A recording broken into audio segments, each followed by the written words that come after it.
आज जितना वचन हम सुने तेरी आत्मा के द्वारा, वो इनकी जिंदगी में फलों को लेके आए।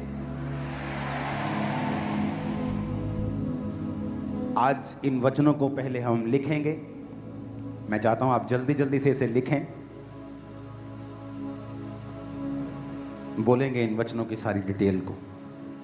यूहन्ना 19:38 से 42 आयत तक, यूहन्ना 20 अध्याय पूरा, यूहन्ना 21 अध्याय पूरा, लूका उसकी 24:13 से 53 आयत तक, मरकुस 15 उसकी 42 से 47 आयत तक, मरकुस 16 अध्याय पूरा, मत्ती 27 उसकी 57 से 66 आयत तक, मत्ती 28 अध्याय पूरा, यहेजकेल 18 उसकी 4 आयत, यूहन्ना 14 उसकी 19 आयत, इब्रानियों 11 18 से 19 आयत, उत्पत्ति 22 उसकी 5 आयत। फिर से इसे रिपीट करेंगे और थोड़ा स्लो, ताकि सब लिख लें इसे। यूहन्ना 19 उसकी 38 से 42 आयत तक, यूहन्ना 20 अध्याय पूरा, यूहन्ना 21 अध्याय पूरा, लूका 24 अध्याय 13 से 53 आयत तक,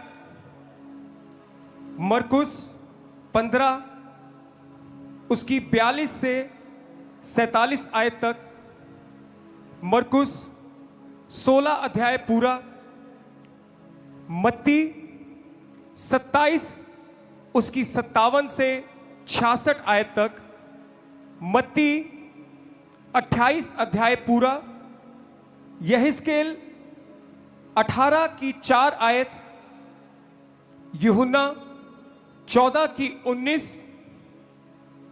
इब्रानियों 11 उसकी 18 से 19 आयत तक, और उत्पत्ति 22 उसकी 5 आयत। और हम पढ़ेंगे लूका 24 उसकी 13 आयत से। ये उस समय की बात है जो आपने प्ले देखा कि जीसस क्राइस्ट को पकड़ा, और मैंने आपको पाम संडे के दिन बताया था कि वो रोमी साम्राज्य के नीचे वो कैसे आए। और उसके बाद जब रोमी साम्राज्य के नीचे जीसस क्राइस्ट को 30 साल हुए, जब 90 साल हो गए थे, तो लोगों को ये आस थी कि प्रभु यीशु मसीह हमारा राजा बनेगा और हमें रोमी शासन से छुड़ाएगा। और इसी आस में बहुत से लोग यीशु मसीह का स्वागत कर रहे थे जब वो यरूशलेम में आए। लेकिन जब वो पकड़वा दिए गए तो लोगों को लगा कि यीशु ने हमें धोखा टाइप दे दिया है, क्योंकि हमें तो ये लगा था कि जिस तरह बाकी राजे न्यायी शाऊल दाऊद के जैसे, गिदौन के जैसे हमें छुड़ाते आए हैं, ये हमें छुड़ाने के लिए आया है। ये तो मिरेकल भी करता था, ये तो लोगों को खाना भी खिलाता था। ये तो 5000 पुरुषों को, 20,000 लोगों को खाना इसने चंद रोटियों से खिला दिया। 5 रोटियों से इतने लोगों को खाना खिला दिया, थोड़ी सी मछलियों से सभी का पेट भर दिया। तो जब उन्हें लगा कि हमारी आस पूरी नहीं हुई, तो वही लोग कहने लगे कि नहीं, ये अपने आप को छुड़ा नहीं रहा, इसने तो सरेंडर कर दिया इस रोमी साम्राज्य के सामने। तो वो कहने लगे इसे क्रूस पर चढ़ाओ। लेकिन जो लोग परमेश्वर को सच में जानते थे, वो ये जानते थे कि प्रभु यीशु मसीह राजा बनने के लिए नहीं आए हैं। बहुत बार बाइबल कहती है जब यीशु मसीह बड़े बड़े मिरेकल दिखाते थे और बड़ी बड़ी रोटियां खिलाते थे लोगों को, तो लिखा लोग उसे राजा बनाने के लिए, पकड़ने के लिए आते थे। और जैसे यीशु को मालूम होता था कि ये पॉलिटिकली मुझे इस्तेमाल करना चाहते हैं, यीशु मसीह उनके बीच से निकलकर चले जाते थे और प्रार्थना करने के लिए निकल जाया करते थे। और जब यीशु मसीह को पकड़ लिया गया वीरवार के दिन, और जब पकड़ के राजा के सामने लेके गए, तो राजा ने कहा जितने इल्जाम तुझ पे लग रहे हैं कोई प्रूफ नहीं है, तू मुंह से कह दे बस कि ये झूठ है, मुझे तुझे छोड़ना पड़ेगा। लेकिन यीशु ने कहा मैंने अपने मर्जी से अपने आप को इनके हाथों में दिया है ताकि वचन पूरा हो कि एक भविष्यद्वक्ता जिस तरह मूसा ने सांप को क्रूस पर चढ़ाया है, एक भविष्यद्वक्ता मारा जाएगा और पाप को क्रूस के ऊपर खत्म कर देगा। मैं वो काम करने के लिए आया हूं। और यीशु मसीह को मारा गया, गाड़ा गया, और जब वो मर गए और जब उनको कब्र में रखा गया, ये तब की बात है, ये संडे की बात है, जब प्रभु यीशु मसीह उस कब्र से जी उठे। तो उस वचन को हम पढ़ेंगे। जी उठने के बाद एक घटना होती है लूका 24 उसकी 13 आयत में। उसी दिन उनमें से 2 जन इमाउस नामक एक गांव को जा रहे थे, जो यरूशलेम से कोई 7 मील की दूरी पर था। वे इन सब बातों पर जो हुई थी आपस में बातचीत करते जा रहे थे। और जब वे आपस में बातचीत और पूछताछ कर रहे थे, तो यीशु आसपास आकर उनके साथ हो लिया, परंतु उनकी आंखें ऐसी बंद कर दी गई थी कि उसे पहचान ना सके। उसने उनसे पूछा, ये प्लीज क्या? आप अगर फोटो दिखाना चाहते हैं तो कृपया बड़ी दिखाएं, साइडों की चीजें खत्म करें। आई थिंक आपको समझाया गया था किस तरह दिखाना है। आप, मुझे लगा था शायद आपको समझ आ गई। 2 व्यक्ति यरूशलेम से 7 मील की दूरी पर यीशु की बातें करते हुए जा रहे थे, और जब वो बातें कर रहे थे प्रभु यीशु मसीह उनमें मिल गए आके। और पता वो क्या बोलने लगे? 18 आयत को पढ़ेंगे। यह सुनकर उनमें से क्लियोपास नामक एक व्यक्ति ने कहा, क्या तू यरूशलेम में अकेला परदेसी है, जो नहीं जानता कि इन दिनों में उसमें क्या क्या हुआ है? उसने उनसे पूछा, कौन सी बातें? उन्होंने उससे कहा, यीशु नासरी के विषय में, जो परमेश्वर और सब लोगों के निकट काम और वचन में सामर्थी भविष्यद्वक्ता था। और प्रधान याजकों और हमारे सरदारों ने उसे पकड़वा दिया कि उस पर मृत्यु की आज्ञा दी जाए और उसे क्रूस पर चढ़वाया, परंतु हमें आशा थी कि यही इज़राइल को छुटकारा देगा। देखो, आम लोगों की बातें हो रही हैं। ये आम लोग थे, कहते हमें आशा थी कि वही इज़राइल को छुटकारा देगा, पर कहते वो तो पकड़वा दिया गया और वो मार दिया गया। वो तो कमजोर सा निकला।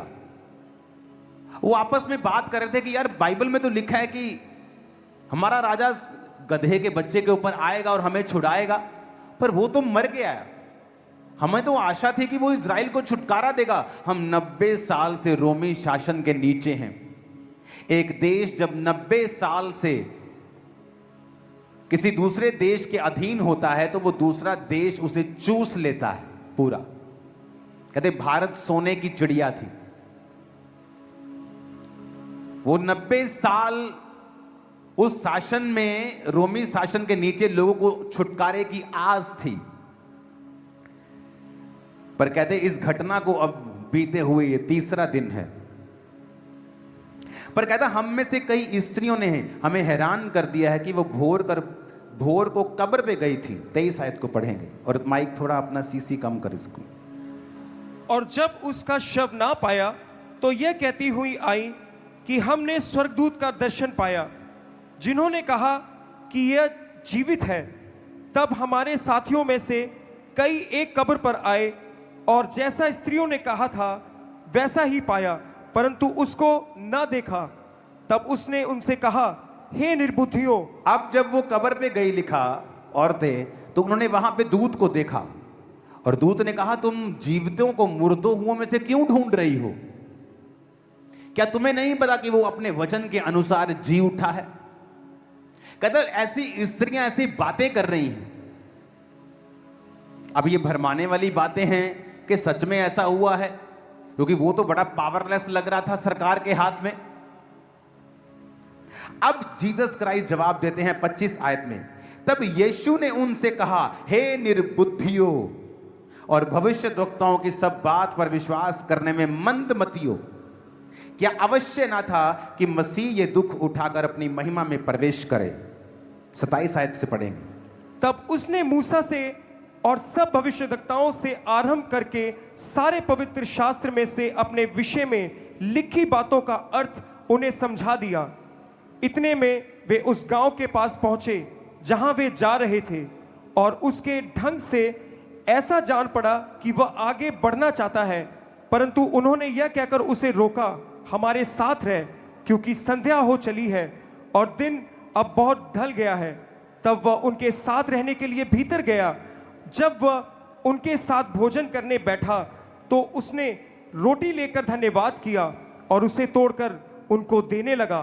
तब उनकी आंखें खुल गई और उन्होंने उसे देखा, पहचान। जब वो जीसस क्राइस्ट ये बातें करने में जब जा रहे थे तो जीसस ने कहा, ए निर्बुद्धियो, हे कम दिमाग वालों, क्या तुम नहीं जानते थे कि भविष्यद्वक्ताओं की पुस्तक में ये लिखा है कि मसीह तीसरे दिन मुर्दों में से जी उठेगा?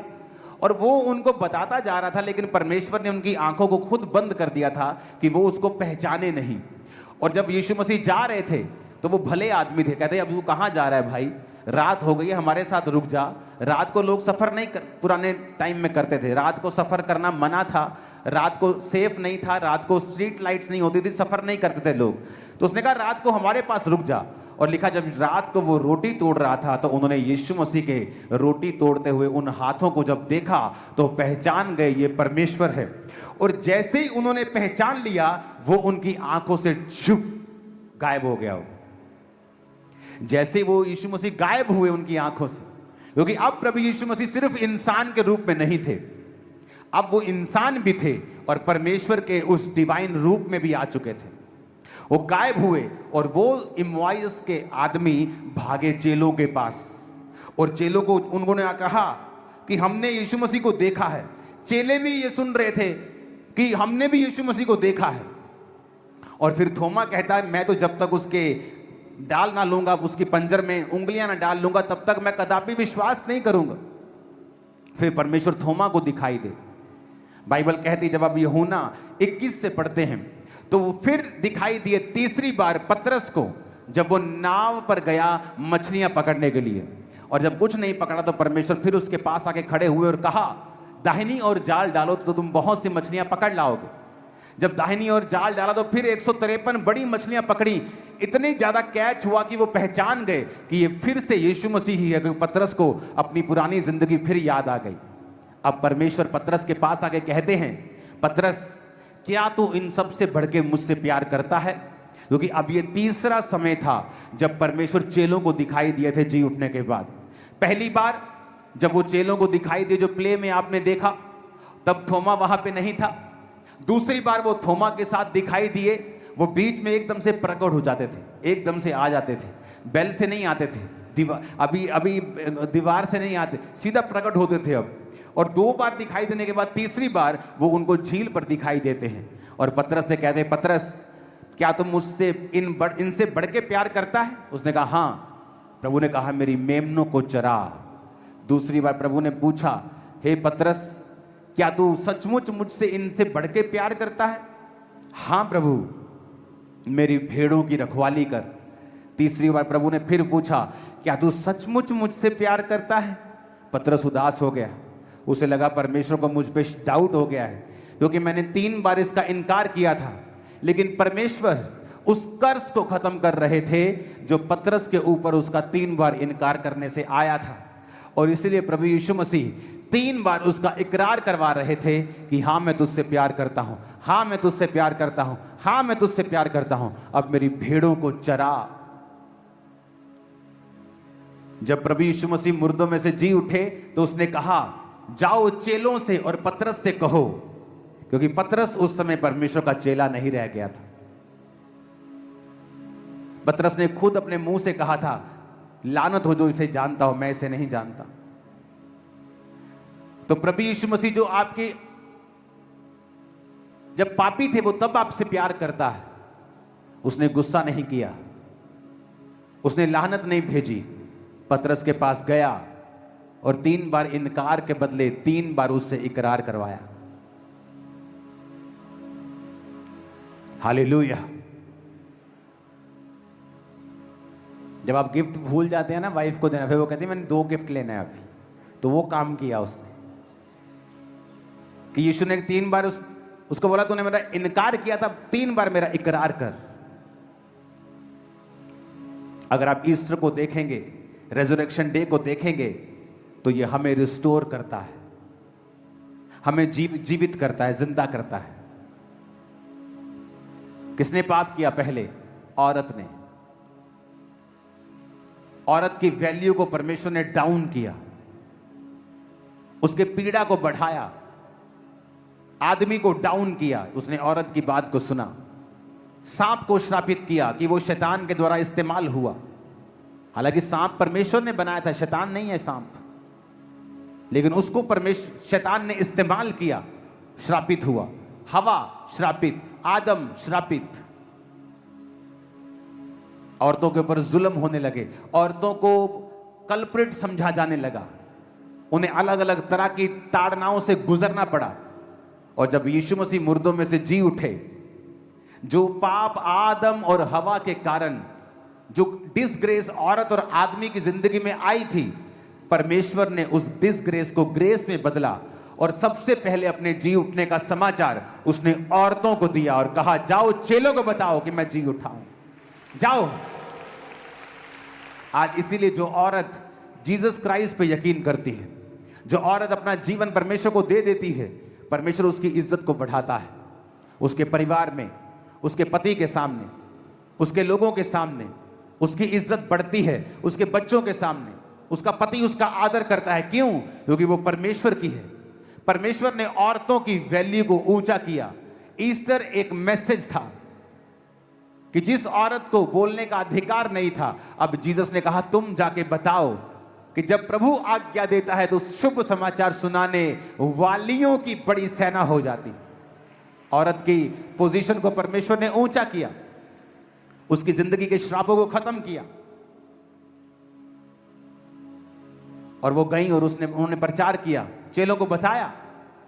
चेले भागते हुए गए। एक चेला तो इतना डर रहा था कि कब्र के अंदर नहीं गया, लेकिन पतरस दलेर आदमी था, वो गया भाग के कब्र के अंदर पहले और देखा कि यीशु मसीह वहां नहीं। जब वो जी उठा, आपकी आस जी उठी, आपकी आत्मिक जिंदगियां जी उठी, आपके शरीर जी उठे, आपके कैरियर जी उठे। जो कुछ मरा हुआ है, जब वो जी उठा, आप जी उठे। आमीन। ऊंचा आशीष हमारी है। Hallelujah, hallelujah.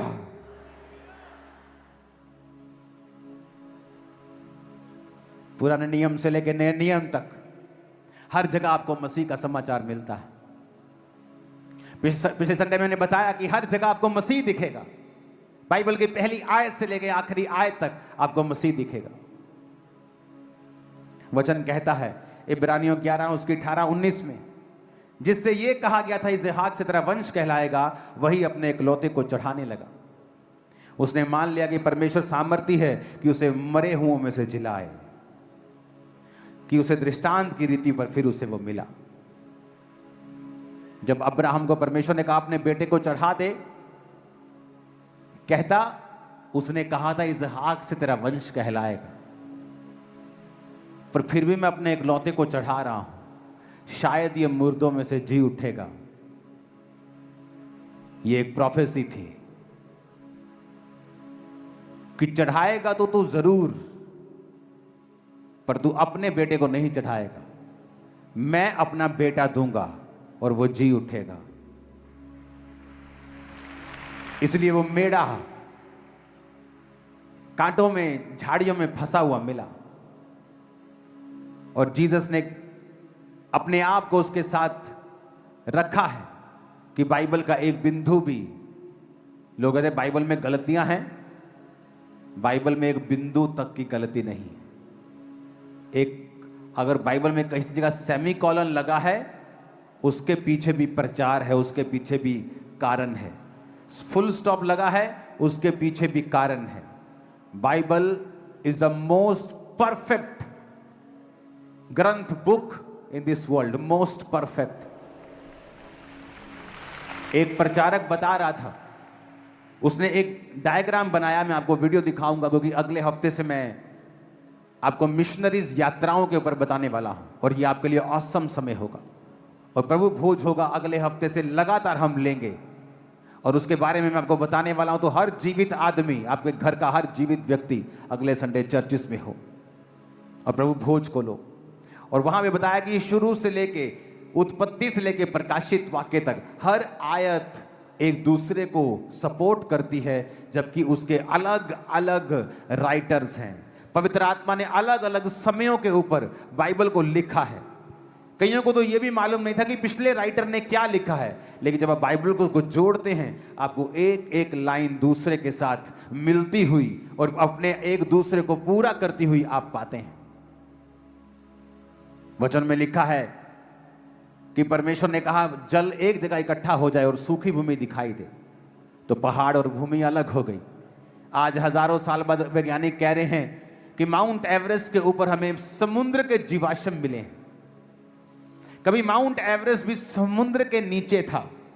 भाई तुम्हें अब मालूम हुआ है, बाइबल में हजारों साल पहले लिख दिया गया था।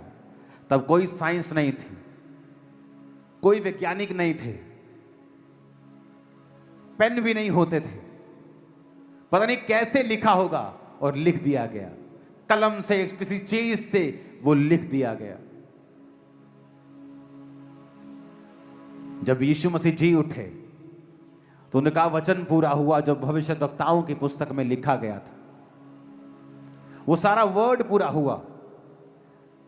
जी उठने का वाक्य आप चारों सुसमाचार में पढ़ते हैं, मत्ती में भी पढ़ते हैं, मरकुस में पढ़ते हैं, लूका में पढ़ते हैं, यूहन्ना में पढ़ते हैं, और सब जगह आपको सारी चीज दिखाई नहीं देगी। कई हिस्सा आपको मत्ती में पढ़ने में मिलेगा, कोई हिस्सा आपको मरकुस पढ़ने में मिलेगा,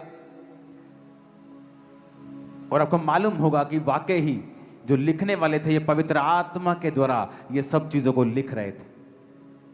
वो लिखाने वाला पवित्र आत्मा था, और परमेश्वर ने कहा था जब मैं जी उठूंगा तो भविष्यद्वक्ताओं की सब जो कथन थे वो पूरे होंगे।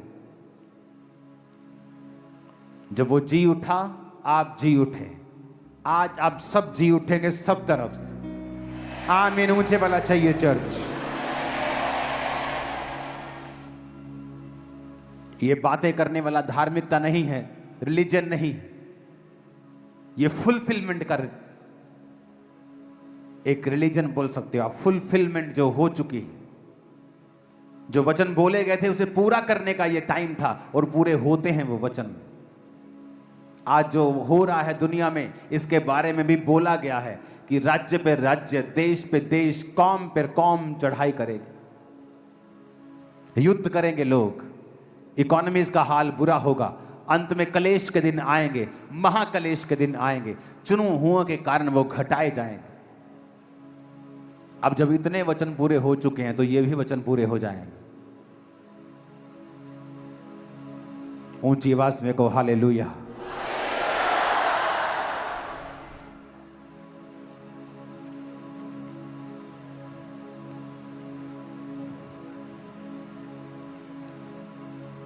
यूहन्ना 14 उसकी 19 आयत में लिखा है, थोड़ी देर रह गई है कि फिर संसार मुझे ना देखेगा, परंतु तुम मुझे देखोगे, इसलिए कि मैं जीवित हूं, तुम भी जीवित रहोगे। यीशु ने कहा तुम मुझे देख रहे हो, संसार मुझे नहीं देखेगा, परंतु तुम मुझे देखोगे, इसलिए कि मैं जीवित हूं, तुम भी जीवित रहोगे। तुम जीवित रहोगे सभी, तुम्हारी कोई चीज मरेगी नहीं कभी भी। जब रोज सुबह उठो तो परमेश्वर की रेजरेक्शन पावर को रिसीव करो। प्रभु तेरे जी उठने की सामर्थ्य को मैं रिसीव करता हूं, मैं चलता हूं तेरे जी उठने की सामर्थ्य में। बिजनेस पे जाने से पहले, जॉब पे जाने से पहले, पुलपिट पे आने से पहले, कि प्रभु तू जी उठा, तू जीवित है, इसलिए मैं जीवित हूं। और देखो उसकी जी उठने की सामर्थ्य आपकी लाइफ में कैसे काम करती है। जिस आत्मा ने यीशु मसीह को मुर्दों में से जी उठाया, वो तुम्हारे मरे हुए शरीरों को क्यों ना उठाएगा। अगर तुमने पवित्र आत्मा पाया है, तुम्हारे बिजनेस को क्यों नहीं जी उठाएगा, सेवकाई को क्यों नहीं जी उठाएगा। आपके हाथों में पावर है। आपको रोग है, रोग वाली जगह पे हाथ रखो और कहो मैं उसके जी उठने की सामर्थ्य को रिलीज करता हूं, रिसीव करता हूं। और देखो वो बीमारी कहां जाती है। उस बीमारी को कहो मैं तुझे यीशु मसीह के नाम में डांटता हूं, उसकी जी उठने की सामर्थ्य से डांटता हूं। देखो वो जाती है, वो इन्फेक्शन खत्म होती है, वो रोग खत्म होते हैं, वो कलेश खत्म होता है। आमीन ऊंचा चाहिए चर्च। हालेलुया। और जीसस ने कहा आप जाओ, सब जातियों को ये बातें मानना सिखाओ, जो मैं तुम्हें सिखाया है सब लोगों को सिखाओ। विश्वास करने वालों में चिन्ह होंगे, वो दुष्ट आत्माओं को निकालेंगे, सांपों को उठा लेंगे, नाशक वस्तुएं उनका नुकसान न कर पाएंगी, शैतान उनका नुकसान न कर पाएगा। आज जो आप बीमारियों को जाता देखते हो, सालों साल जब लोगों की आस खत्म हो जाती है, दवाइयां खा लेते हैं, सब कुछ कर लेते हैं, और तब सडनली जिनकी लाइफ में जब मिरेकल होता है, उन्हें पता होता है कि ये परमेश्वर ने मेरी जिंदगी में इसे किया है। आज जब प्रेयर हो रही होगी, मेरा बिलीव है कि वो जी उठने की सामर्थ्य से वो सब चीजें जो मुर्दा हैं आपकी लाइफ से आज ही जी उठेगी। आमीन। और यीशु ने क्या कहा था? मरकुस 16 को हम पढ़ेंगे। जब सब्त का दिन बीत गया तो मरियम मगदलिनी, याकूब की माता मरियम और सलोमी ने सुगंधित वस्तुएं मोल ली। 15 आयत से पढ़ेंगे।